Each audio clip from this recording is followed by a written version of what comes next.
Mature buck personalities that we love. While very few are easy to hunt, some exhibit personality traits that make them easier to pursue.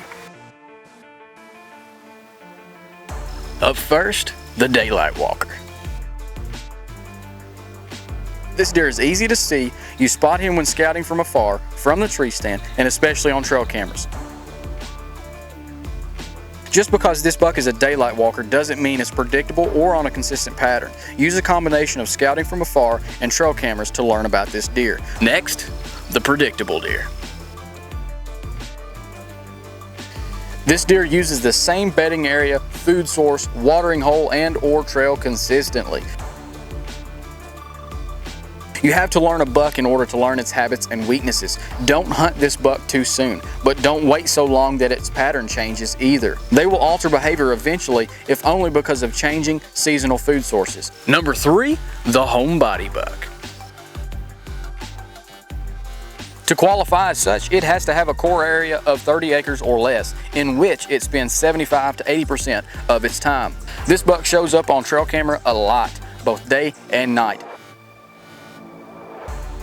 Position multiple trail cameras around the buck's core area to determine how this deer is moving about the landscape. Plot all trail camera appearances on an aerial map. Note the time and day and direction of travel with each sighting.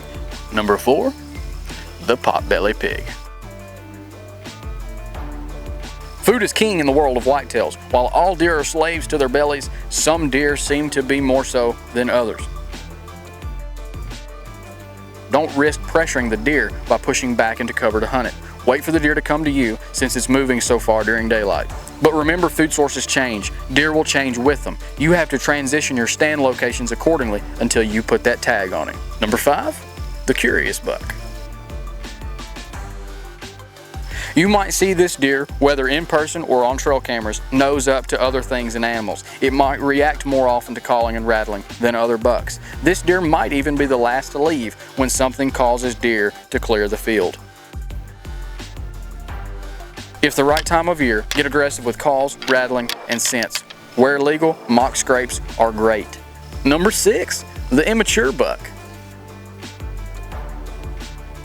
Sometimes you'll see a mature buck grouped up with one or more 1.5 or 2.5-year-old bucks. This type of buck is susceptible to younger bucks' behavior. Thus, they'll move more during daylight. Pattern the bucks and determine where they're moving most during daylight. Hang a couple stands for 2 different wind directions and wait until the time is right to move in and hunt. Number 7, the bully buck. This deer postures frequently, walks rigidly around other deer, makes bluff charges, and is ultimately quick to confront other whitetails. Aggressive tactics such as calling and rattling are key, but don't do it without a plan. Bully bucks are still smart and will circle downwind of your setup after the calling sequence. Make sure your stand location is positioned in such a way that limits their ability to get your wind. And lastly, the breeder buck. This deer might not move much during the early season, but the tail end of the pre-rut has flipped his switch and he's moving more now than ever. If it's the pre-rut, set up outside the buck's primary bedding area on a scrape line. If the rut started, but the bulk of does haven't entered estrus, set up near known doe bedding areas. Once the rut is on, set up in saddles, benches, pinch points, and funnels.